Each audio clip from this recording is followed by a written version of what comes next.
Tris usia 26 tahun yang ikut program I'm Japan angkatan 365 tahun 2024 merupakan warga Silaberanti, Kecamatan Seberang Ulu 2 Palembang. Korban meninggal ketika memasang perancah gantung untuk perbaikan jalan tol Chugoku di Yoshiwa Kota Hatsukaichi, Senin 27 Januari 2025, sekitar pukul 15.30 waktu Jepang.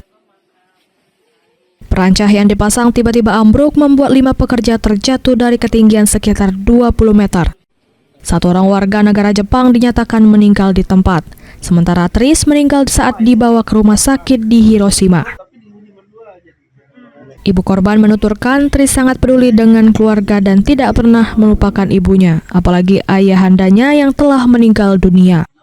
Maklah beres-beres ini besok kakak ini nak nak begawi di luar kota.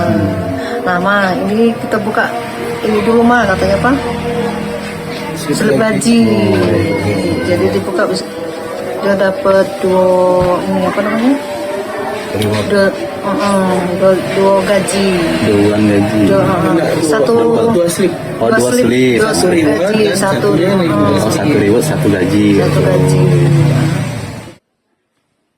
Sebelumnya, korban Tris berangkat bekerja ke Jepang pada akhir Juni 2024 atau selama 7 bulan. Dia mendapat lokasi kerja di Yoshiwa Kota Hatsukaichi, Jepang. Tris bekerja di bidang konstruksi dengan jenis pekerjaan tobi atau perancah bangunan. Diperkirakan jenazah Tris akan tiba di Palembang Sabtu atau hari Minggu nanti.